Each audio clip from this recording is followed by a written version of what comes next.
burned without warning. Gunfire split the air over Ciudad Juarez, a border city long numb to violence but unprepared for what came next. Sirens wailed too late. By dawn, the pavement was slick with blood. 2 police officers and 1 cartel lieutenant lay dead in the glow of burning patrol lights. This wasn't chaos, it was choreography, a message written in bullets.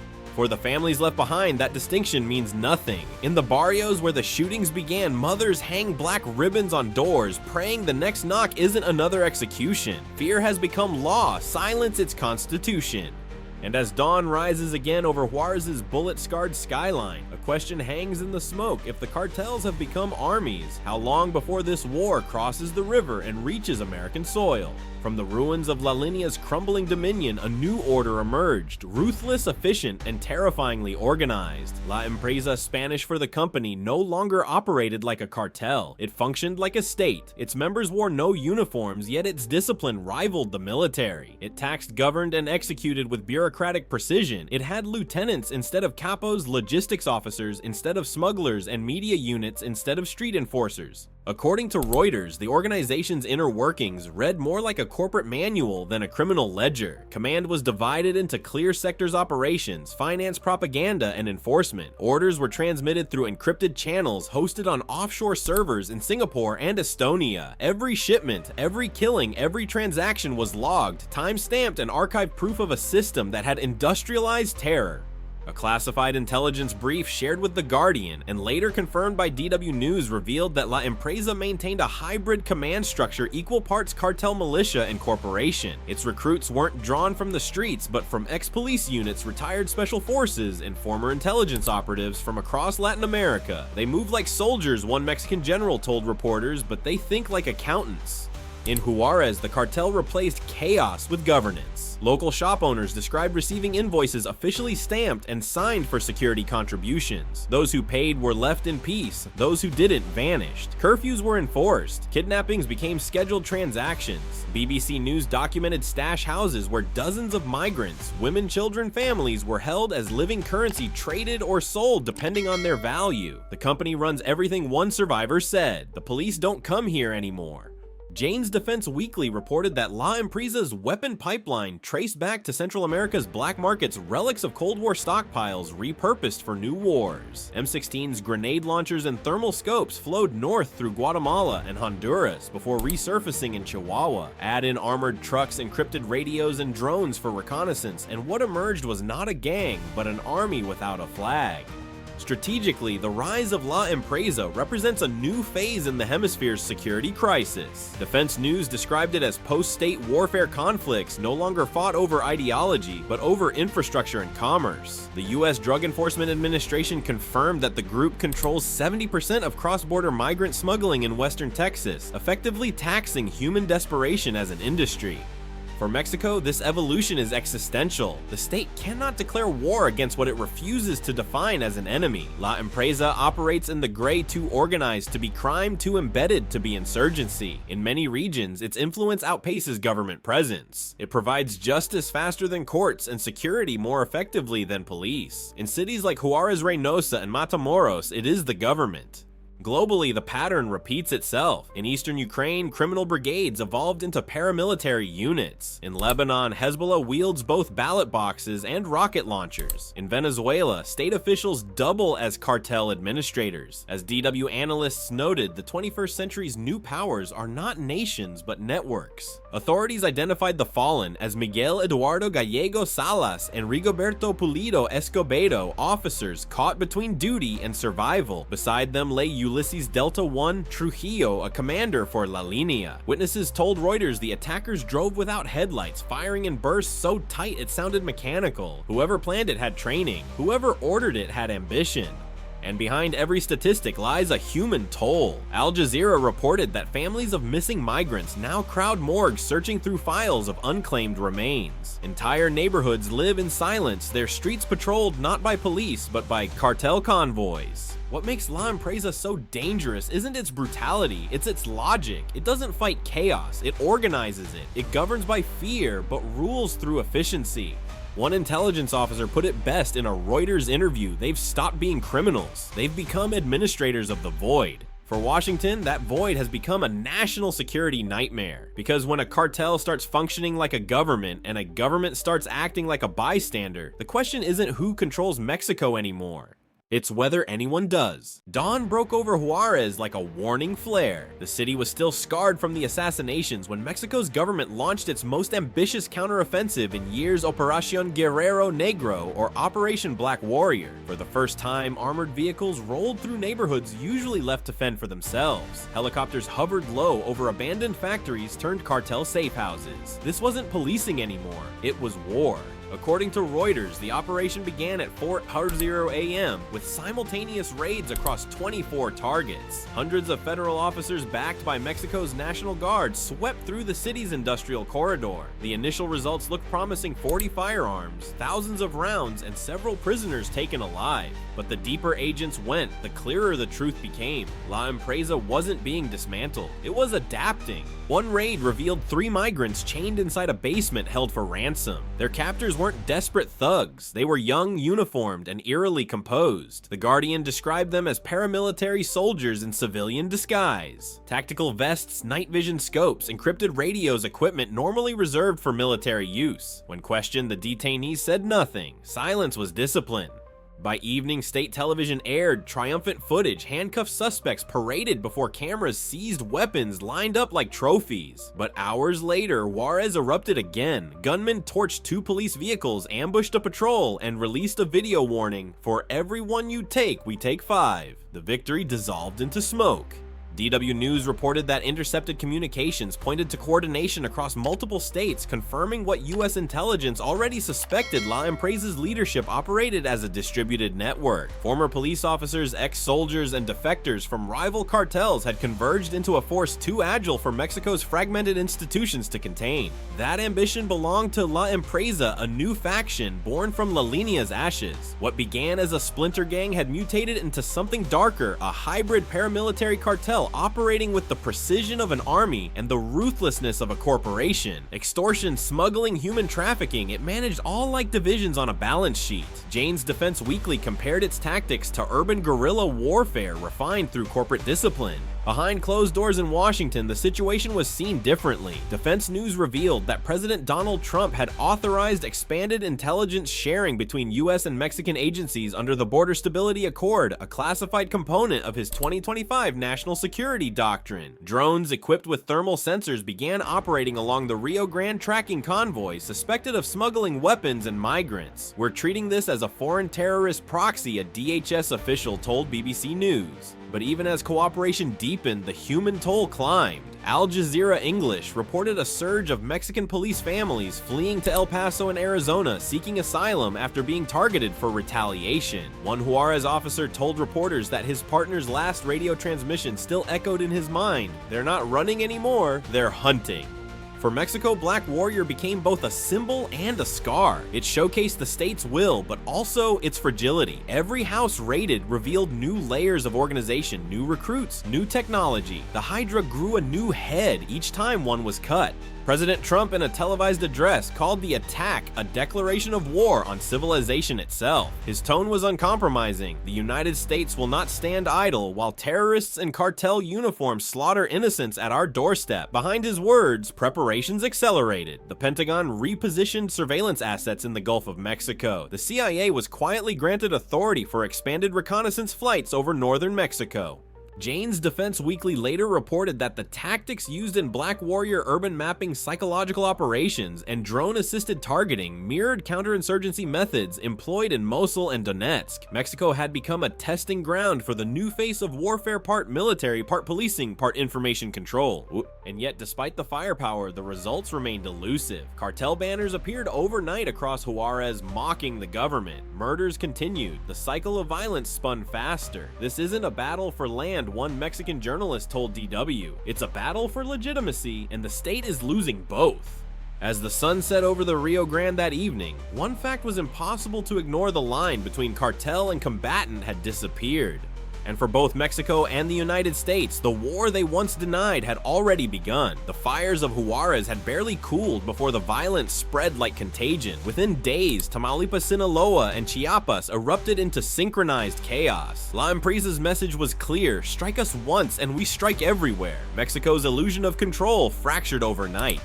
In Tamaulipas, a white van rammed into a national defense convoy. Before soldiers opened fire, 6 civilians dead. Officials labeled it an operational mishap. Locals called it what it was: retaliation. Cell phone footage obtained by Reuters showed soldiers frozen in shock amid bullet-riddled vehicles, the silence broken only by the cries of survivors. The footage spread across social media like wildfire, eroding public trust faster than bullets ever could. Days later, Chiapas ignited. 5 police officers were ambushed and executed near Frontera Comalapa, their patrol car torched as a warning. The perpetrators, believed to be CJNG operatives aligned with La Empresa, filmed the burning vehicle and uploaded it with a caption, "The state is next." For Washington, the symbolism was impossible to ignore. A cartel hit executed with tactical precision against both criminals and police blurred the final line between crime and insurgency. DW News noted that Juarez police now patrolled as if deployed in hostile territory. DW News described the wave as fragmented sovereignty, Mexico's transition from statehood to patchwork rule. Each cartel governed its own microstate, complete with tax systems, courts, and armies. The republic still exists on paper, wrote one BBC correspondent, but in practice sovereignty now travels in convoys. In Sinaloa, the air filled with gunfire as factions of Los Chapitos and La Maiza turned city blocks into war zones. 50 officers killed since January. One of them, Jorge Luis Casillas Torres, was shot through his windshield while driving home, his body discovered with a single round to the head. The Guardian described the scene as a message in precision. As cartels expanded, Washington watched the bloodshed creep north. Drones patrolling the Rio Grande captured heat signatures of armed scouts crossing deeper into U.S. territory. According to Defense News, Pentagon officials began reinforcing surveillance along the southern border under President Donald Trump's classified Continental Shield Directive. Officially, it was enhanced monitoring. Unofficially, it was preparation for a new kind of conflict. The intelligence confirmed what many feared: La Empresa was no longer a Mexican problem. Its networks had penetrated U.S. soil safe houses in Arizona, stash routes in New Mexico financial hubs in Texas. America's war on drugs was morphing into a war for its borders. Globally, the picture darkened. Jane's Defense Weekly reported that the tactics used by Mexico's cartels, rapid mobility, territorial taxation, propaganda warfare, matched hybrid models seen from Ukraine's separatists to Hezbollah's militias. These are not criminals in the traditional sense the analysis warned. They are non-state actors pursuing political power through organized violence.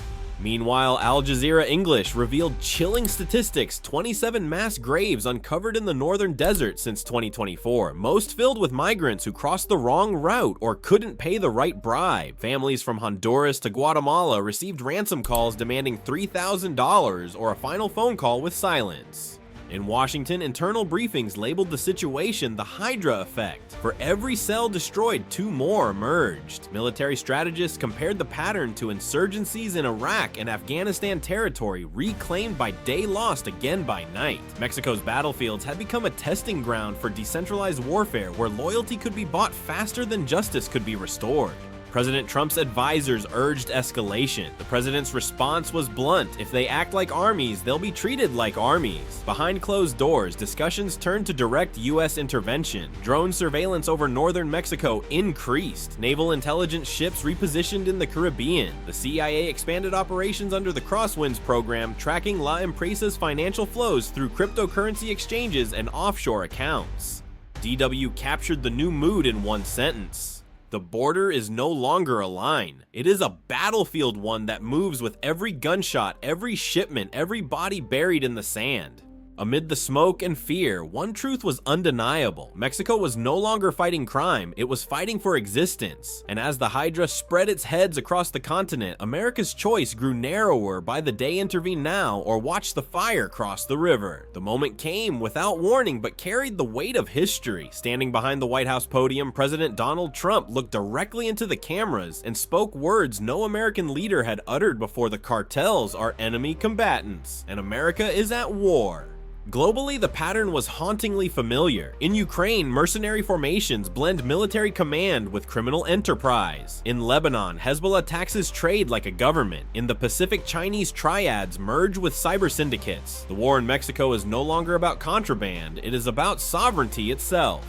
The statement detonated across Washington like a shockwave. Within hours, Reuters confirmed what rumors had already suggested. Trump had signed a classified memorandum designating cartel operations as acts of war, authorizing limited military engagement under presidential war powers. The United States, for the first time in modern history, had declared open conflict against a non-state criminal empire. The Pentagon moves swiftly. Defense News reported that 8 U.S. warships were redeployed to the Caribbean, joined by 5,000 Marines and sailors under Operation Iron Dagger. Their mission: intercept cartel maritime routes and dismantle trafficking convoys before they reached the Gulf Coast. Within days, 5 narco vessels were destroyed in precision strikes, each obliterated before its crew could even radio for help. But the campaign didn't stop at sea. Over the skies of northern Mexico, new shadows appeared: unmanned aerial vehicles, armed and silent. Under expanded CIA authorization, drones equipped with precision munitions began circling cartel strongholds in Chihuahua and Sinaloa. Officially, they were surveillance assets. Unofficially, the war had begun. BBC News described it as a reawakening of the 9/11 doctrine, this time pointed south. For the Trump administration, it was the logical evolution of his America First security model: defend the homeland by striking at threats before they cross the border. If they act like terrorists, we'll treat them like terrorists, he declared. Strategically, the shift marked a fusion of counterterrorism and border defense. Jane's Defense Weekly called it a doctrinal revolution, the merging of domestic law enforcement with expeditionary warfare. For years, the cartels had operated in the gray zone between criminality and insurgency. Now that ambiguity was gone. But the escalation came at a cost. Inside the National Security Council, advisors warned that drone operations risk civilian casualties, especially with cartels embedding themselves in residential zones. The Guardian published leaked footage from Mexican border towns showing terrified families fleeing after night strikes. The line between justice and vengeance, the paper wrote, is being erased by the crosshairs. Mexico's government, caught between defiance and dependence, issued formal protests while quietly sharing intelligence. Behind closed doors, DW News reported Mexican military officials acknowledged that U.S. reconnaissance had prevented multiple large-scale attacks. Yet the partnership deepened the nation's crisis of sovereignty. We cannot condemn the help, one general admitted, but we cannot survive the shame. Meanwhile, cartels retaliated with psychological warfare. Convoys of masked gunmen paraded through captured towns, waving banners mocking Washington's declaration. A video circulated on Telegram showing CJNG operatives firing machine guns beside graffiti reading, "War, then war it is." Across the border, Americans braced for backlash. Homeland Security issued nationwide alerts, fearing reprisal attacks on U.S. soil. FBI field offices reinforced defenses in southern states, anticipating the possibility of cross-border assassinations. For civilians along the frontier, the sound of drones overhead became as familiar as the hum of streetlights. The world took notice. DW compared the campaign to Israel's preemptive counter-terror operations, while Al Jazeera warned of a border war that could spill into a regional crisis. NATO officials expressed cautious support, labeling the move a necessary experiment in modern deterrence. Meanwhile, the human toll deepened. BBC News reported migrants being intercepted at armed checkpoints run by cartels along the Rio Grande. Families vanished mid-journey. Reuters documented 27 migrant remains recovered this year along Texas routes, victims not of the desert, but of the gun. Mothers still wait by phones that never ring. Yet even among allies, unease grew. Could a democracy wage perpetual war against networks without borders? Could law enforcement survive once it spoke the language of combat? In Mexico, the fighting intensified. La Empresa and its allies attacked police convoys, bombed fuel depots, and executed informants on live streams. Violence became spectacle propaganda by blood. Back in Washington, Trump remained resolute. America will not apologize for defending its people, he told reporters. This is not escalation, it is liberation. But as drones roared south and refugees streamed north, a grim truth began to take shape. The war had no front lines and perhaps no end. Even as drone strikes thundered over Sinaloa's mountains and Marines patrolled the Caribbean, America's newest enemy was already evolving. The cartels were shedding their old skin. The war had pushed them off the streets, but not out of power. power, they had moved into the one place no army could reach the network. By late 2025, intelligence from Reuters and BBC News confirmed what US cyber analysts feared most: the cartels had gone digital. Cryptocurrency replaced cash. Artificial intelligence tracked police patrols. Encrypted platforms became command centers for assassination orders. The battlefield no longer glowed red with gunfire, it pulsed blue with data. La Empresa and its allies began laundering billions through blockchain mixers across Asia and the Middle East. The Guardian exposed phantom tech firms in Singapore and Dubai operating as financial funnels for fentanyl profits. Each time the US shut down one exchange, 2 new ones appeared anonymized behind quantum encrypted servers. The Hydra now lives in Code 1, CIA cyber specialist told DW News. The Pentagon's response was swift. Under President Donald Trump's expanded Iron Shield directive, the CIA and NSA launched Operation Dark Lance, a coordinated cyber offensive designed to freeze cartel assets, intercept crypto transfers, and crash communications grids. Defense News described it as the first digital counterinsurgency in US history. But the results were mixed. For every server dismantled, cartel coders built a new one. For every wallet, frozen hundreds migrated to decentralized platforms. It was war at light speed, a constant loop of adaptation and countermeasure. "We are chasing ghosts," admitted one DEA official. "They've learned to be everywhere and nowhere." Meanwhile, on the ground, Mexico's collapse deepened. Entire towns operated under cartel governance. In Michoacán, La Empresa distributed food, medicine, and even internet access. In exchange, residents paid taxes and obeyed curfews. DW dubbed it parallel sovereignty by necessity. Where the state failed, the cartels filled the vacuum with terror, yes, but also with order. President Donald Trump condemned the Juarez massacre within hours, calling it proof that narco-terrorism has crossed the threshold from crime to war.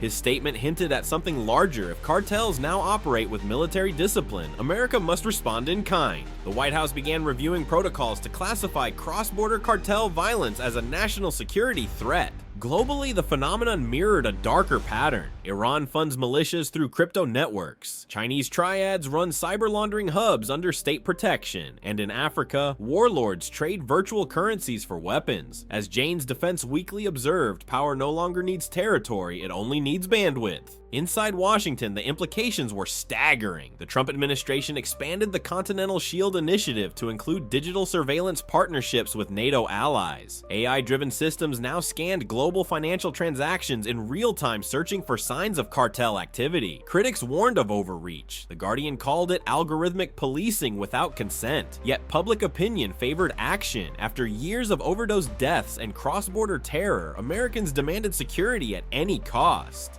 President Trump defended his policy from the Oval Office.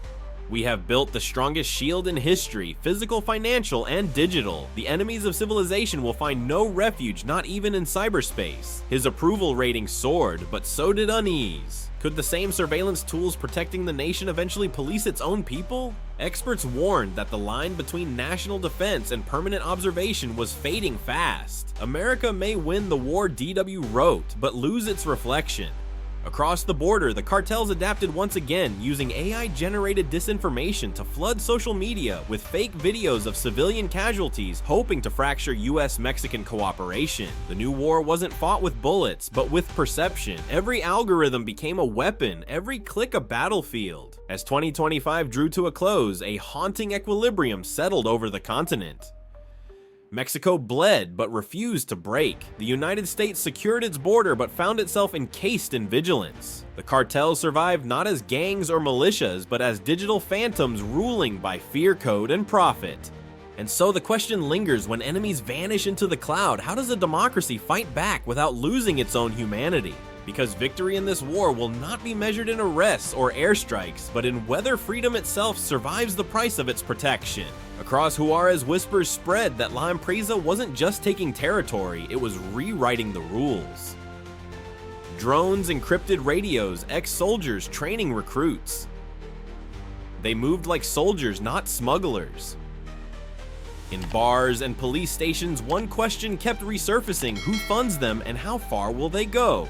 The Guardian later cited leaked intelligence describing La Empresa as a corporate insurgency, commanders, logistics chiefs, even a propaganda arm controlling social media narratives. The cartel structure mirrored that of small armies worldwide, and its message was clear: the border no longer divides two countries, but two competing systems of power.